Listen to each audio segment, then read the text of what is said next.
साथियों नमस्कार, स्वागत है आपका। साथियों आज का वीडियो भी हमारा एक प्रैक्टिस सेट है, एक अभ्यास सेट है। इसमें हिंदी आलोचना से 25 अत्यंत महत्वपूर्ण एवं परीक्षा उपयोगी प्रश्न संकलित हैं। साथियों ये ऐसे प्रश्न हैं जो पिछली परीक्षाओं में अनेक बार पूछे जा चुके हैं और आपकी आगामी परीक्षाओं की दृष्टि से बहुत महत्वपूर्ण हैं। तो साथियों सभी प्रश्नों को देखने के लिए वीडियो को अंत तक ज़रूर देखिए, बहुत ध्यान से देखिए। चूँकि बहुविकल्पीय प्रश्न हैं तो उत्तरों का साथ में आप भी अनुमान लगाते हुए चलिए। जो भी साथी चैनल पर नए हैं, चैनल को पहली बार देख रहे हैं, चैनल को सब्सक्राइब जरूर करें और बेल आइकन को ऑल पर सेट कर दें, जिससे हमारे प्रत्येक वीडियो का आपको अपडेट मिलता रहे। तो चलिए साथियों आज की चर्चा शुरू करते हैं। देखते हैं आज का पहला प्रश्न। बहुत महत्वपूर्ण प्रश्न है ये। इस एक प्रश्न में आपको कई प्रश्न मिलने वाले हैं। साथियों कह रहा है निम्नलिखित रचनाओं का सही अनुक्रम क्या है। ये नेट दिसंबर 2006 में पूछा गया प्रश्न है। तो इसमें 4 रचनाएं दी गई हैं। नई कविता के प्रतिमान, कामायनी एक पुनर्विचार, कविता के नए प्रतिमान और छायावाद का पतन। इन चारों रचनाओं के बारे में आप जानते होंगे, चारों चर्चित रचनाएं हैं। ये नई कविता के प्रतिमान किसकी रचना है? नई कविता के प्रतिमान लक्ष्मीकांत वर्मा की रचना है। कामायनी एक पुनर्विचार मुक्तिबोध की रचना है। कविता के नए प्रतिमान नामवर सिंह की रचना है और छायावाद का पतन डॉक्टर देवराज की रचना है। तो साथियों इसमें सबसे पहले जो है उसका नंबर आता है जिसका वह है छायावाद का पतन। इसका प्रकाशन वर्ष है 1948। उसके बाद में दूसरा नंबर किसका आता है? दूसरा नंबर आता है नई कविता के प्रतिमान। नई कविता के प्रतिमान का प्रकाशन वर्ष है 1957। और तीसरा नंबर फिर आता है कामायनी एक पुनर्विचार। इसका प्रकाशन वर्ष है 1961 और कविता के नए प्रतिमान, इसका प्रकाशन वर्ष है साथियों 1968। तो इस तरह से इसमें देखिए विकल्प संख्या जो 3 है वो सही हो जाता है। छायावाद का पतन, नई कविता के प्रतिमान, कामायनी एक पुनर्विचार और कविता के नए प्रतिमान। तो चलिए बढ़ते हैं आगे, देखते हैं प्रश्न संख्या 2।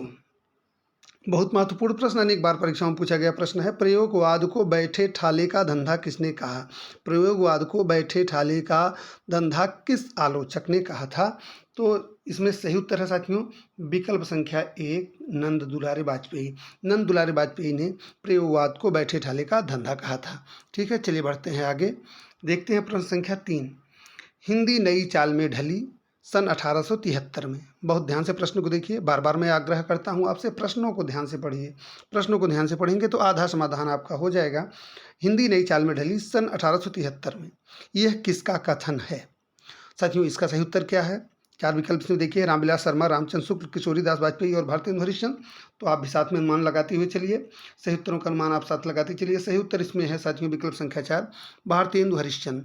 बहुत महत्वपूर्ण प्रश्न है, बहुत ध्यान से देखिए। देखते हैं प्रश्न संख्या 4। साथियों कह रहा है रामचंद्र शुक्ल की आलोचनात्मक कृति कौन सी है? 4 विकल्प देखिए इसमें, रस सिद्धांत, स्वरूप विश्लेषण, काव्य मीमांसा, रस मीमांसा और वाङ्मय विमर्श। तो इसमें सही उत्तर क्या है साथियों? इसमें सही उत्तर है विकल्प संख्या 3 रस मीमांसा। रस मीमांसा आचार्य रामचंद्र शुक्ल की प्रसिद्ध आलोचनात्मक कृति है, अनेक बार परीक्षाओं में पूछी जा चुकी है। बहुत ध्यान से इस प्रश्न को देखिए। देखते हैं अगला प्रश्न। साथियों थोड़ा सा हम तेज चलते हैं, हमारी आदत है, मुझे ही लगता है कि कम समय में हम आपको अधिक से अधिक प्रश्नों की प्रैक्टिस करा सकें। वीडियो जो है जिससे बहुत लंबा ना हो, छोटे वीडियो में ज़्यादा प्रश्न आपको मिल जाए। तो चलिए देखते हैं प्रश्न संख्या 5। प्रश्न संख्या 5 कह रहा है निम्नलिखित में मार्क्सवादी समालोचक नहीं हैं। शिवदान सिंह चौहान, नंद दुलारे वाजपेयी, रामविलास शर्मा, नामवर सिंह। तो इसमें सही उत्तर क्या है साथियों? इसमें सही उत्तर विकल्प संख्या 2 नंद दुलारे वाजपेयी जो हैं ये मार्क्सवादी समालोचक नहीं हैं। शिवदान सिंह चौहान, रामविलास शर्मा, नामवर सिंह ये सब ख्यातिलब्ध बहुत प्रसिद्ध मार्क्सवादी समीक्षक हैं। नंद दुलारे वाजपेयी सौष्ठववादी समीक्षक हैं, सौष्ठववादी आलोचक हैं। ठीक है, चलिए बढ़ते हैं आगे, देखते हैं प्रश्न संख्या 6 प्रगतिशील साहित्य की समस्याएं। प्रश्न संख्या 6 प्रगतिशील साहित्य की समस्याएं नामक ग्रंथ के लेखक का नाम क्या है? बहुत चर्चित, बहुत महत्वपूर्ण रचना है। तो इसका सही उत्तर क्या है साथियों? उसका सही उत्तर है विकल्प संख्या 4 रामविलास शर्मा। ठीक है, चलिए आगे बढ़ते हैं, देखते हैं प्रश्न संख्या 7। प्रश्न संख्या 7 कह रहा साथियों हिंदी के किस आलोचक ने देवरानी जेठानी की कहानी को हिंदी का पहला उपन्यास माना है? नामवर सिंह, रामविलास शर्मा, विजय मोहन सिंह और गोपाल राय। अभी साथियों मार्च में गवर्नमेंट डिग्री कॉलेज के लिए असिस्टेंट प्रोफेसर की जो परीक्षा हुई थी उसमें भी यह प्रश्न पूछा गया था। नेट जून 2012 में यह पूछा गया है, यानी यह प्रश्न महत्वपूर्ण है, अनेक परीक्षाओं में पूछा जा चुका है, इसलिए इसको यहाँ मैंने सम्मिलित किया है, बहुत महत्वपूर्ण है। देवरानी जेठानी की कहानी को हिंदी का पहला उपन्यास मानने वाले विद्वान हैं। साथियों सही उत्तर क्या है इसका? इसका सही उत्तर है विकल्प 4, गोपाल राय। ठीक है, चलिए आगे बढ़ते हैं। देखते हैं प्रश्न संख्या 8। समालोचनादर्श शीर्षक से एसेयान क्रिटिसिज्म का अनुवाद किसने किया? समालोचनादर्श शीर्षक से एसेयान क्रिटिसिज्म का अनुवाद किसने किया था? इसमें सही उत्तर क्या है साथियों?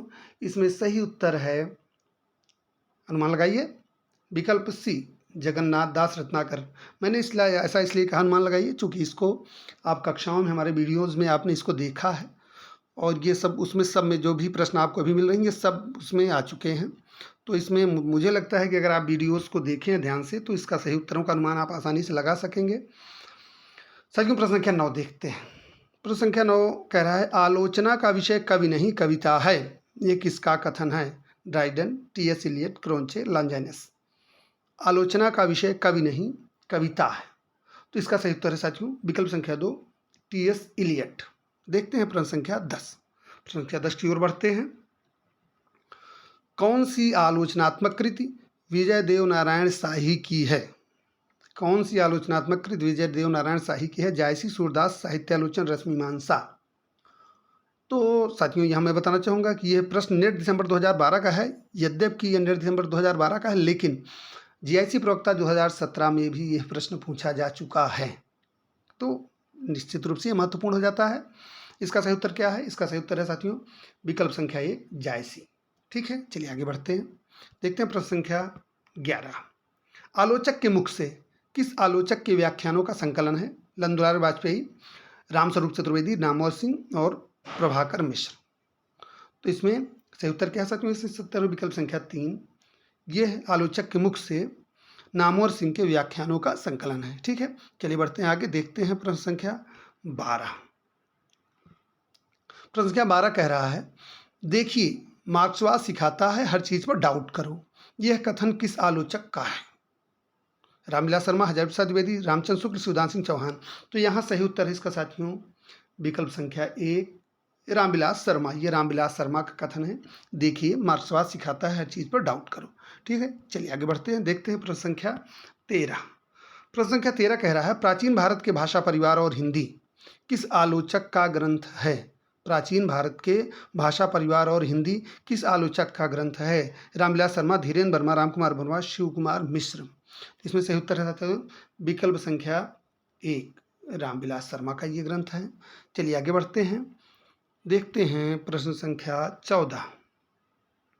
प्रश्न संख्या 14 कह रहा है, हिंदी के मार्क्सवादी आलोचकों का सही कालानुक्रम क्या है? प्रश्न को बहुत ध्यान से पढ़िए। इस प्रश्न में साथियों जानना ये चाह रहा है, हिंदी के मार्क्सवादी आलोचकों का सही कालानुक्रम क्या है? इसमें यह है उम्र की वरिष्ठता नहीं बल्कि प्रगतिशील, यानी मार्क्सवादी समीक्षा में कौन सबसे पहले आया उस क्रम से इसको लगाना है।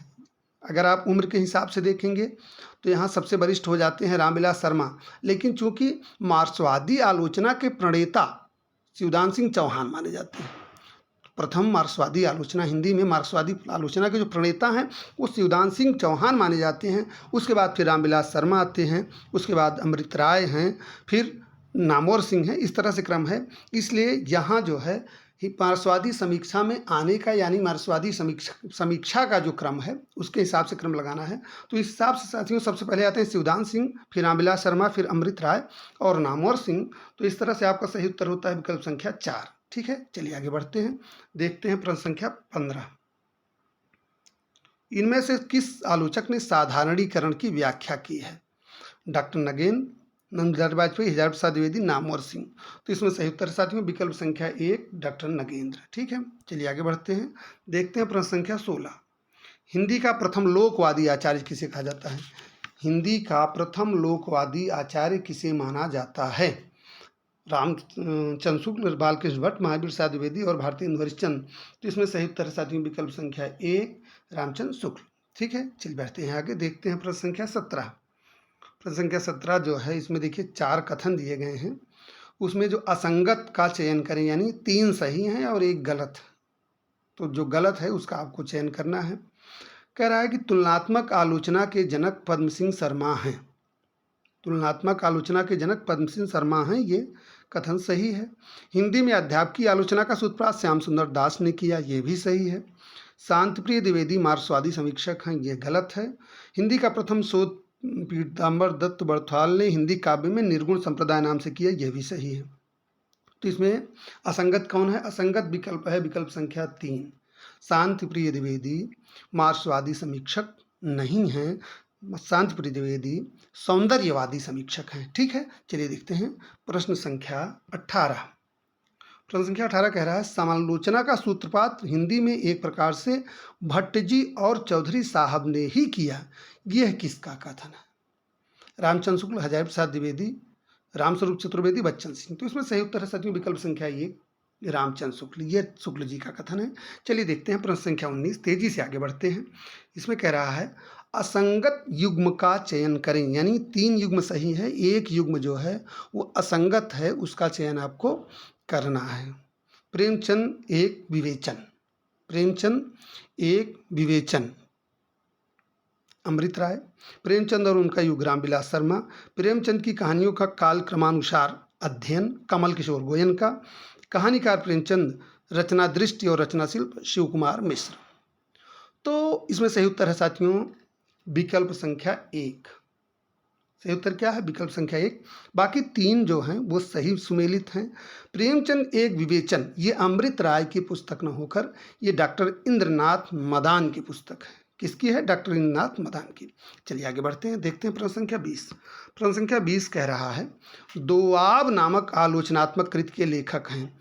दोआब नामक आलोचनात्मक कृति के लेखक कौन हैं? शमशेर बहादुर सिंह, डॉक्टर नगेंद्र, रामचंद्र शुक्ल, विश्वनाथ त्रिपाठी। तो इसमें सही उत्तर साथियों विकल्प संख्या 1 शमशेर बहादुर सिंह। दोआब किसकी पुस्तक है? दोआब नामक आलोचनात्मक कृति के रचनाकार हैं शमशेर बहादुर सिंह। चलिए देखते हैं प्रश्न संख्या 21। प्रश्न संख्या 21 कह रहा है अनभय सांचा, अनभय सांचा नामक आलोचनात्मक कृति के रचनाकार हैं।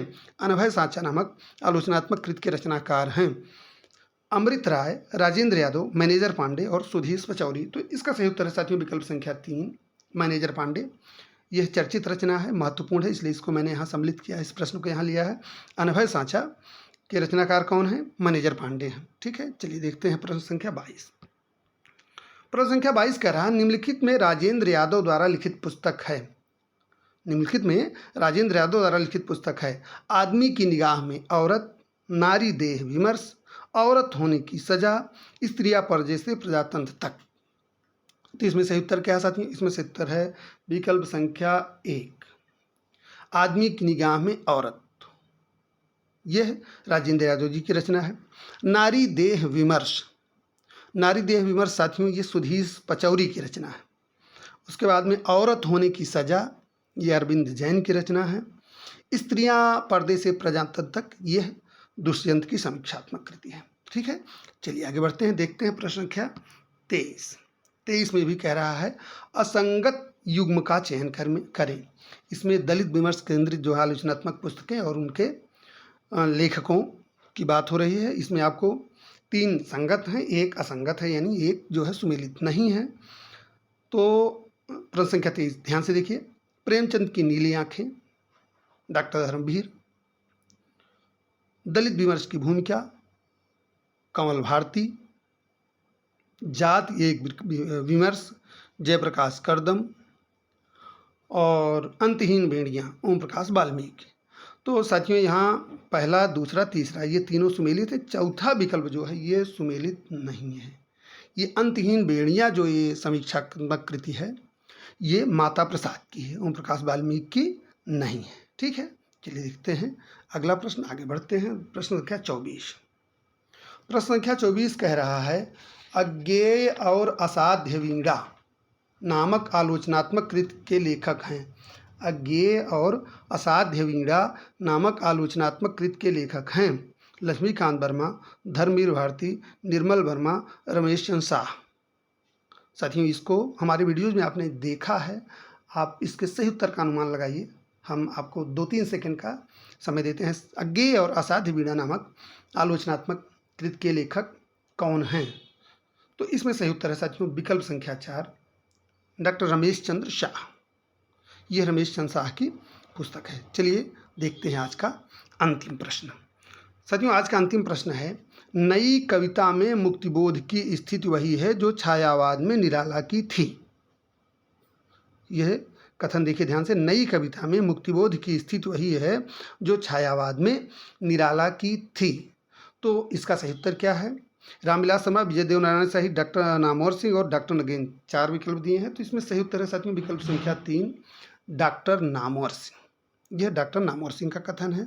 तो साथियों आज के वीडियो के 2500 प्रश्न आपने तेजी से देख लिए। उम्मीद करता हूँ आपको ये पसंद आए होंगे, आपकी परीक्षा में ये उपयोगी सिद्ध होंगे।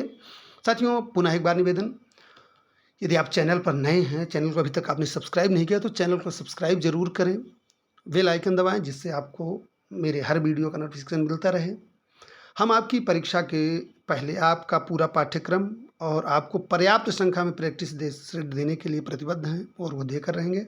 तो मिलते हैं अगले वीडियो में एक नए प्रश्न के साथ। तब तक के लिए धन्यवाद, नमस्कार।